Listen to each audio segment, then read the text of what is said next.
Hello NEET aspirants, आज हम हमारे डे 50 चैलेंज नेमिंग रिएक्शन के डे 50 चैलेंज में थर्ड डे में लेकर आए हैं हंस-डेकर रिएक्शन। इस रिएक्शन के अंदर हमें ब्रोमो एल्केन तैयार करना है, जो हम तैयार करते हैं सिल्वर सॉल्ट और कार्बोक्सिलिक एसिड की रिएक्शन करवाकर ब्रोमीन की प्रेजेंस में CCl4 के साथ और साथ में हम लाइट की प्रेजेंस लेते हैं। उसमें हम क्या तैयार करते हैं, हमारा ब्रोमो एल्केन। ठीक है, सिल्वर सॉल्ट लेकर चलते हैं हम किसका, कार्बोक्सिलिक एसिड का।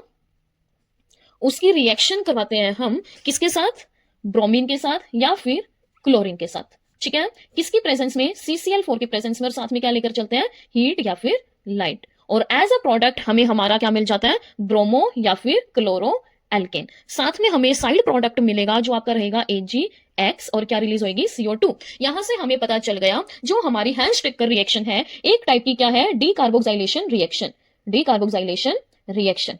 ठीक है, एग्जाम्पल लेकर चलते हैं हम, जो रहेगा हमारा CH3 CH2 CH2 CO OAG। ये हमारा हो गया सिल्वर सॉल्ट, किसका, कार्बोक्सिलिक एसिड का। इसकी रिएक्शन हम करवा रहे हैं Br2 के साथ, किसकी प्रेजेंस में, CCl4, और हम क्या कंडीशन लेकर चलेंगे, हीट की या फिर लाइट की। एज अ प्रोडक्ट हमें क्या मिल जाएगा, CH3 CH2 CH2 Br plus में AgBr। आपको पता है हमने लास्ट रिएक्शन में देखा था AgBr हमारे क्या है, पिपिटीज, क्या है, पिपिटीज। और क्या निकलेगी बाहर, CO2 गैस। ये CO2 गैस हमारी बाहर रिलीज हो गई। AgBr हमारा इनसॉल्युबल पार्टिकल्स हमें मिल गए, और क्या मिल गया, CH3 CH2 CH2 Ag sorry Br। ठीक है, यानी हमें हमारा क्या मिल गया, ब्रोमो एल्केन। क्या मिल गया, ब्रोमो एल्केन।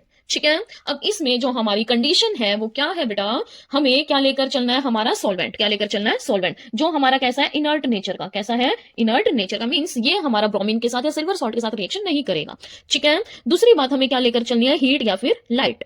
तीसरी बात हमारी यहां पर क्या अक्कर होती है, डीकार्बोक्सिलेशन, यानी CO2 गैस बाहर रिलीज होती है। और एक की पॉइंट, जो आपका प्रोडक्ट है उसमें हमें कितने कार्बन मिले, 3, और रिएक्टेंट में हमारे कितने कार्बन है, 4। क्या है, 4, यानी 1 carbon less obtained in product as compared to reactant। Reactant से कार्बन क्या मिलेगा, कम मिलेगा। ठीक है, अब हम इसकी ना कुछ लिमिटेशंस देखकर चलते हैं। आपको अदर साइट्स पर इतना मिल जाएगा, बट यहां पर हम थोड़ा डेप्थ में इसकी स्टडी करेंगे, इसकी हम लिमिटेशंस देखकर चलेंगे।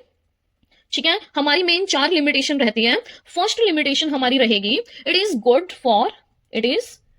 For aliphatic carbon chain, aliphatic chain. ठीक है, second, it is poor for aromatic chain. क्यों भाई, क्योंकि वहां पर हमारी क्या होती है, रेजोनेंस होती है। ठीक है, थर्ड और फोर्थ हमारी इंपॉर्टेंट है दोनों। थर्ड हमारी क्या है, इट इज नॉट गिव या not given any fluoro alkane. यहां पर इस रिएक्शन के अंदर हम फ्लोरो एल्केन्स को तैयार नहीं करते। क्यों, क्योंकि जो आपका F होता है, F नेगेटिव यानी F होता है, फ्लोराइड आयन होता है, उसकी रिएक्टिविटी बहुत ज्यादा होती है। अब रिएक्टिविटी ज्यादा होने के कारण वो क्या करेगा भाई, रिएक्शन करेगा, और वो हमारे लिए कंट्रोल करनी क्या हो जाएगी, मुश्किल हो जाएगी, जिससे एक्सप्लोसिव नेचर होता है उसका, ब्लास्ट होने के चांसेस है, आग लगने के चांसेस, क्या, ब्लास्ट होएगा ही। ठीक है, जो आपका F है यानी फ्लोरीन है, इज टू रिएक्टिव, हद ज्यादा रिएक्टिव होने के कारण उसका कैसा नेचर होता है, एक्सप्लोसिव नेचर होता है, और वो हमारे लिए कंट्रोल करनी क्या हो जाती है, इम्पॉसिबल, यानी क्या होती है, अनकंट्रोलेबल। ठीक है, दूसरी बात देखो, अगर हम रिएक्शन करते हैं CH3 CH2 CH2 CO OAG, अगर हमारा F2 के साथ रिएक्शन करता है, किसकी प्रेजेंस में, CCl4 और हीट की प्रेजेंस में, हमें क्या मिलेगा, CH3 CH2 CH2F प्लस में क्या मिलेगा, AgF प्लस में क्या मिलेगी, CO2। ठीक है, अब यहां पर जो आपका AgF है, आपका जो AgF है वो क्या होता है, सोल्यूबल होता है। क्या होता है, सोल्यूबल, मतलब पीपीटी की फॉर्मेशन यहां पर नहीं होगी। अब यहां पर आपकी पीपीटी की फॉर्मेशन नहीं हो रही है, ये सोल्यूबल है, मतलब ये क्या करवाएगा, रिएक्शन करवाएगा, और रिएक्शन यहां पर हमारे लिए क्या हो जाएगी, अनकंट्रोलेबल हो जाएगी, क्योंकि इसका साइज भी क्या है, बहुत छोटा। ठीक है, ओके।